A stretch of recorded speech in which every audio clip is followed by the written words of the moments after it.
And we can now speak to Pakistan's former Prime Minister Imran Khan, who joins me from his home in Lahore. Thank you for your time, Mr. Khan. Now, we understand the police have surrounded your house. Can you tell us what the situation is at the moment, and can you confirm that you expect to be arrested again? Well, police is around my house, not in as large numbers as they were last night, because last night the plan was that they said there were 40 terrorists hidden in my house, and they were going to come and grab these terrorists. So therefore, the whole area was surrounded by police. But what I did was I asked all the journalists beforehand, I said, come over to my house and see where the terrorists are. So that diffused the situation, because clearly there were no terrorists. So that's when the police could not take action.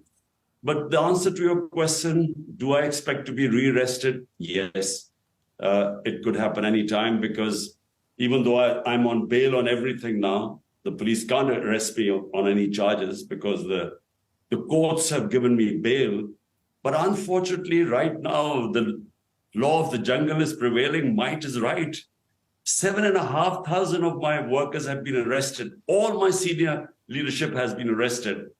So what will happen, I don't know, but I expect to be rearrested. Mr. Khan, the Pakistani government says that you are sheltering some of your supporters who are accused of attacking the army. So do you reject that claim? It is absolute nonsense. What happened was that when they illegally abducted me from the High Court precincts, it was all illegal. And the way they grabbed me, they beat all my lawyers, people got injured, as if I was some terrorist. And those images created this demonstrations all over Pakistan, because my party is by far the biggest party, federal party in Pakistan.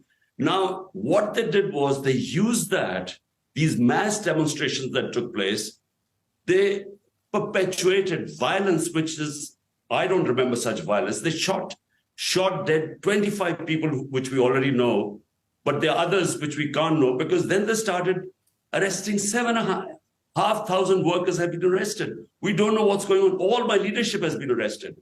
So they used that pretext to crush my party, because this is the election year. And my party's poll in the polls, it's 70% ratings right now. Mr. So in Khan, order to crush the party, that we don't contest the elections, this is why all this is happening.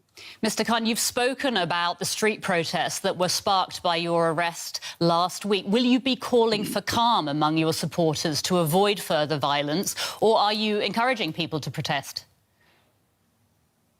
Look, the protest took place when they saw me being abducted from the precincts of the High Court by the army. That's why the protest took place. There are no protests right now.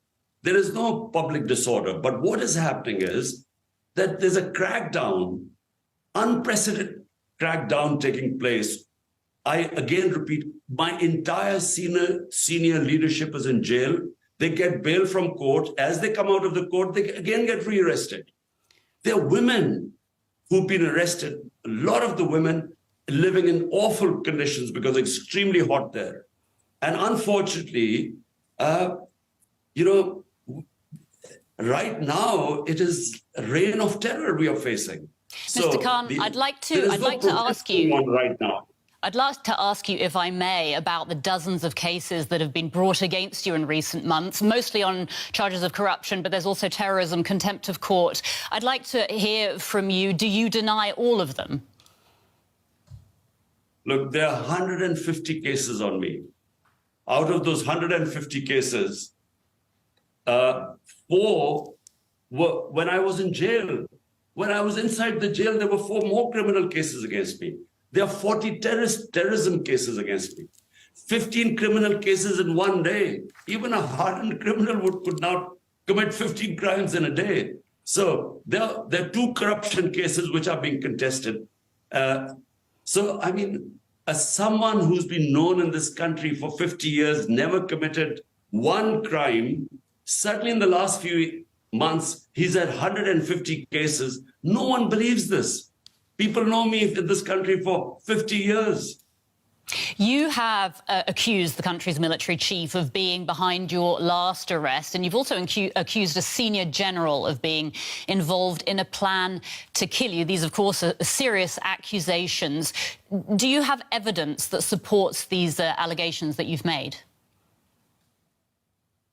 The senior military intelligence officer was involved in my assassination attempt. I preempted it. I warned everyone that this is going to happen. When it did happen, I was lucky to be alive. 12 people got bullet wounds, one died, and they would not let me register a case.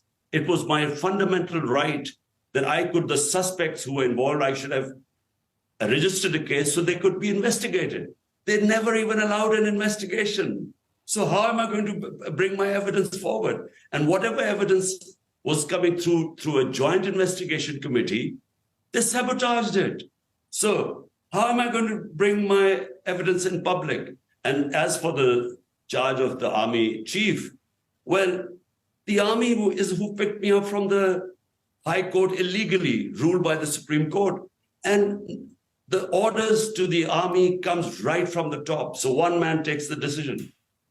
Mr. Khan, your country finds itself in a political crisis right now. How do you see this crisis playing out, developing over the coming months in Pakistan? Pakistan faces a huge political crisis, but even a bigger economic crisis, because we have never had such bad economic indicators like we have today. Our inflation now is worse than Sri Lanka when people came out on the streets. So unemployment, inflation are record in this country, especially inflation. And the answer to both the problems, the political crisis and the economic crisis, are free and fair elections. This is the election year. So already the Supreme Court had ruled there should have been elections on the 14th of May in 2 of the provinces. The government refused.